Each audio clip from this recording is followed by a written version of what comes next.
Darby from rejoiceandcreate.com. Thanks for stopping by today. Well, recently I had someone ask me if I could do this one, which is my skewer box, in a different size. This one started with a 12 by 12 inch piece of paper, and I had to hand score it because it was so big it wouldn't fit on the scoreboard. But I was asked if I could do it with an 8 by 8 inch piece of paper, because there's many 8 by 8 inch pads out there, or you can cut one down from a 12 by 12. And I thought, how fun, let's try. So this is the one I came up with, and I think it's pretty sweet. It is 3.5 inches wide, 2 inches from front to back, and 1 1/4 inch deep. So it makes a fun little area for some treats, candies. Even a gift card will fit if it's on an angle, and I'll show you that when I make the next box. This one was made with an old retired paper from Stampin' Up. I can't even remember what it was because it's one of my loose ones now. And the You Made Me Smile came from a very cute but also retired stamp set called Around Array. And yes, it did have a scallop circle punch to match. This skewer I found at Hobby Lobby, and it is a stir stick. I found it kind of in the party section, and they're $2.99, but I used the 40% off coupon on this one. And it makes a very sweet little box, and it closes the same way as the big skewer box. I made another sample out of a Christmas pattern, and this is from the Yuletide Blessings. You'll probably recognize it. I've used a lot of papers from this pack recently. And it was, the paper pack came from Hobby Lobby, and I had gotten it at the 50% off Christmas when they had 50% off all the Christmas paper and scrapbook embellishments. This Have a Blessed Christmas I actually got also at Hobby Lobby, and it's a sticker. Also $2.99, and these were all 50% off recently, so that's when I picked it up, and I'm sure they'll have another 50% off soon.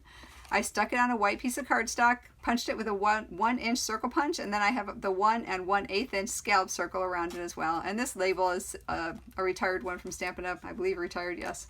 And but it makes a very sweet little box. My stick for this one is actually a coffee stirrer stick.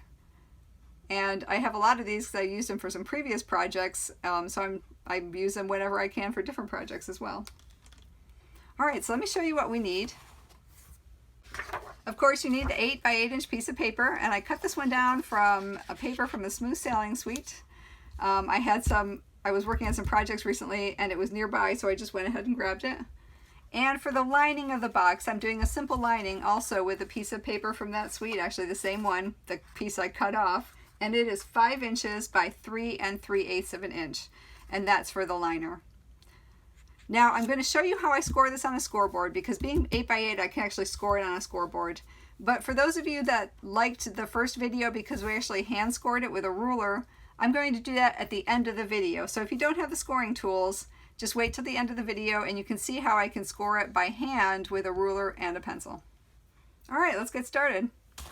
All right, so I have my scoreboard marked right at the center with a permanent marker stuck down in the 6 inch groove, and that helps me line up a diagonal of my paper.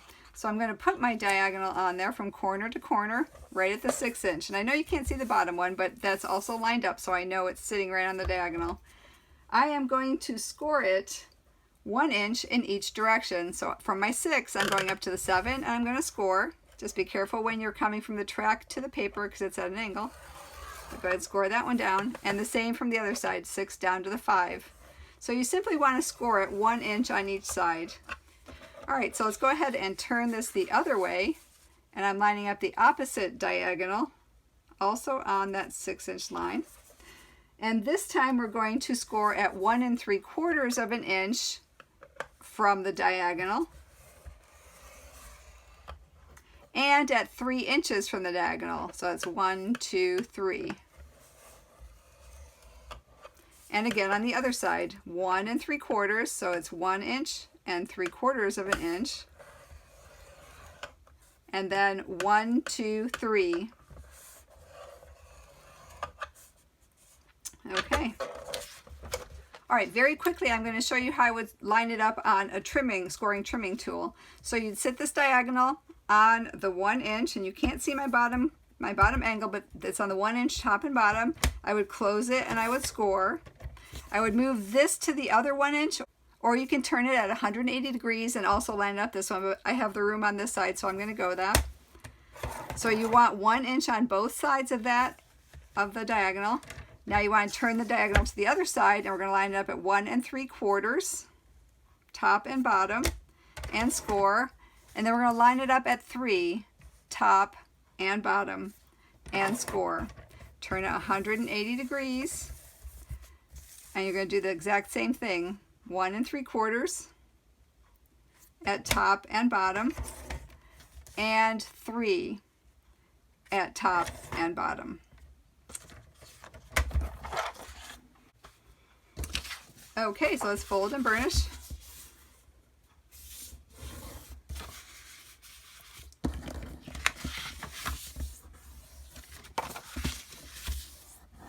Because this is paper, I can use my fingers because I can't find my bone folder. But if it was cardstock, you would definitely want to use a bone folder to make some nice crisp folds. Okay, so here we are. We have the rectangle, which will be the bottom of the box here. We have 2 wider points and 2 narrower points. All right, so what we're going to do is we're going to create 2 tabs that will lock for the side of the box, just on the right and the left side of the fat tab. So go to the right side, and we're going to cut right along as neatly as we can right inside that score line. Okay, we got that. Of course, that wasn't as neat as I can. I could probably do a little better. Okay. And this will be our side tab, so go to that next score line and cut right inside on the tab side of that score line. And then we're going to cut right down from this first score line that we're meeting and cut that triangle off. Okay, we'll do it on this side too. Right on this side, the fat tab side of the score line, which will be your front or your back, cut straight down. And then go to this next score line and cut on this side of that score line down to that first score line that intersects it, and then turn around and cut the triangle off. Okay? All right, so I'm going to do that to the other side.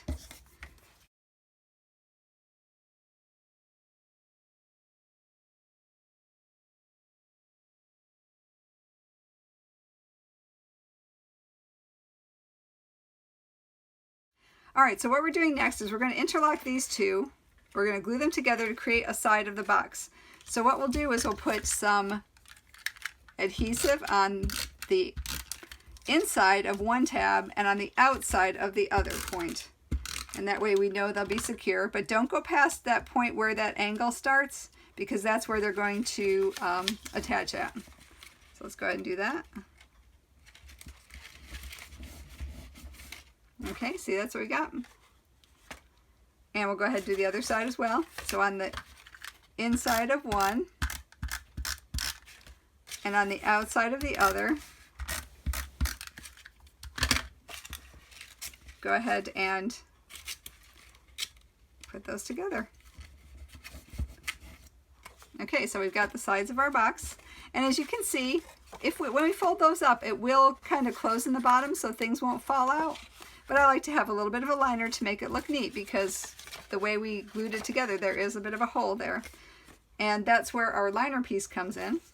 Let me just bring in my mini to do this. Okay, and this piece was 5 by 3 3/8. And we're going to score it at 1/4 inch and 1.5 inches on both ends. And I'm going to do it on this end, and then I'll just turn around and do it on this end. So 1/4 and 1.5. Okay, so we want to, I'm going to put this side so we can see it. So I'm going to fold it, a valley fold on that second one and a mountain fold on that end one on both sides. So it'll look like that. A valley and a mountain. So it looks like this. Now let's put some adhesive on it, and you don't need a lot, just need a little bit just to hold it in place. I'll put one in the bottom, one on each side, and I will put one right along the edge because I want the edge to fold over and hide any discrepancies I might have made when I created the sides of my box. Okay, so squeeze the top together like this, and we're going to nestle this right down in there.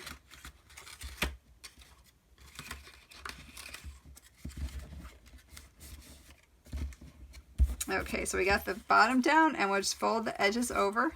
And you can use a contrasting or a complementary pattern just to go ahead and hide that, but you can see how it fits right in. And I just folded those 1/4 inch edges over just to make that top look neat. Okay, so now let me show you where the gift card fits in. It doesn't quite lay flat on there, but it will kind of sit up at an angle, which is kind of nice actually. When they open it up, they can kind of see it sitting up. So I would probably put a little bit of maybe shred or some candy behind it, sit it up at an angle like this, and then put a little bit more in front of it, which would make really cute if you want to use it for a gift card. 3 Ferrero Rochers will tuck in there at an angle. So you can fit 3 in, but you see they go a bit zigzaggy. You can fit a standard size tea bag in, but I did fold the edges in.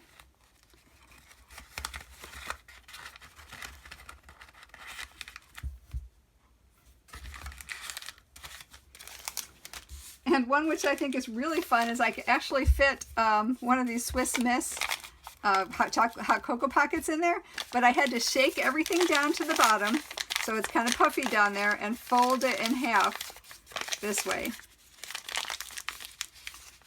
And let me see, I was putting the Swiss Miss up, and you can put it down like this, and it will actually fit in there, which is kind of cute because I can also fit a candy cane and a little Hershey's chocolate bar in there as well to put into your hot cocoa. All right, so let me go ahead and show you how I finished it off. Because the top kind of arcs around this way, but then it has a bend where the 2 tops come together, the front and the back, so you can put the skewer through it. I went ahead and folded the point of the front and the back, but not quite to the side. I just folded it so it was probably about maybe 1/2 inch from the side, maybe a little bit more.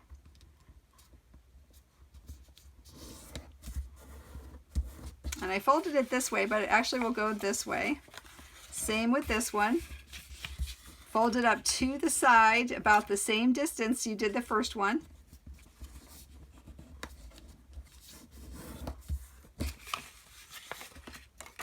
Tuck those in for a minute. And then these 2 will go together like the first ones did. Now I like having a bit of a decoration on the top. So I went ahead and used a corner punch, and let me bring these around the bottom actually so I don't have to worry about the box being in the way. But I'll put my points back together, and I'm going to put it into the corner punch. But you could just round the corner as well. So we'll swing these around, and then I'll punch a hole on each side for my skewer.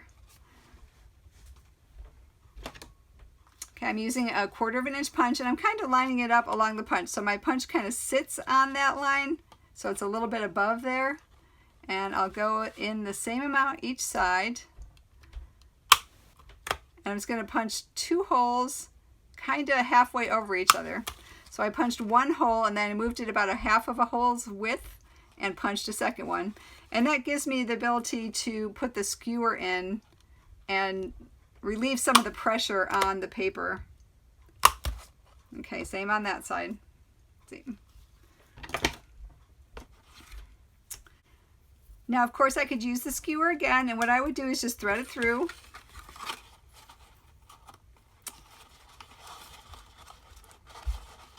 And then just use a wire cutter or some pliers and cut it off where I want it to be. You could decorate that with some ink or leave it natural. All right, so on this one I'm going to use one of the coffee stirrers. I'm going to thread it from front to back and back to front, and you can see I've already trimmed it to length.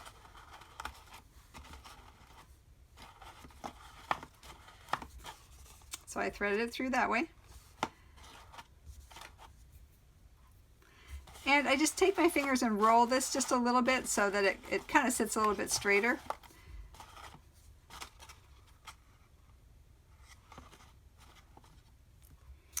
Okay, so I threaded my ribbon around the skewer in the front and tied a bow. But I suppose you could always, if you don't want to use the skewer, you could just punch the holes and thread it around through ribbon and tie it that way if you don't want to use any type of a skewer or coffee store stick to hold it. I think it makes it look kind of cute. All right, so let me go ahead and just finish decorating it. I already made die embellishments for it. I used some of the Smooth Sailing Sweet stamps and die cuts. This one's the ship wheel. And I had some coral vellum that was left over from one of the paper pumpkins, so I'm using those as well. So let me go ahead and put that right on the front here. Because it says, "Let hope be your anchor," I'm just going to go ahead and glue an anchor on it. And I cut that out from the same sweet dies.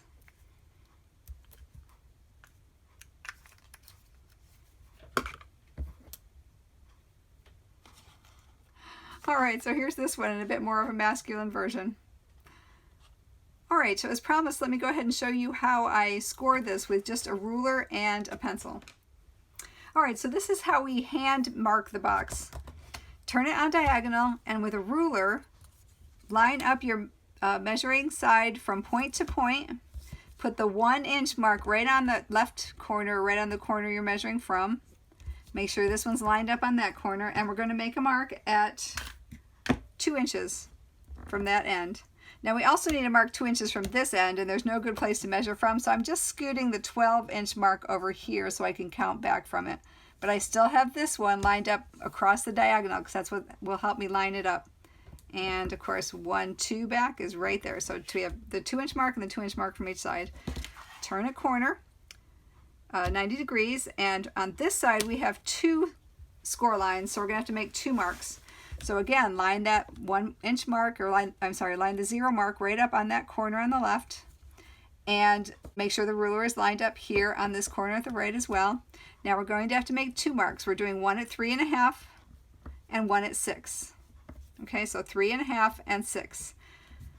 Because I'm going to measure from my left side again, I'm turning this 180 degrees around because it makes it easier for me to do the 2 marks. All right, so line the 0 mark on that corner again, line the ruler up on this corner so you know you're straight across the diagonal, and measure it at 3.5 again and at 6. Now what you'll notice is we actually straddled one of the other marks.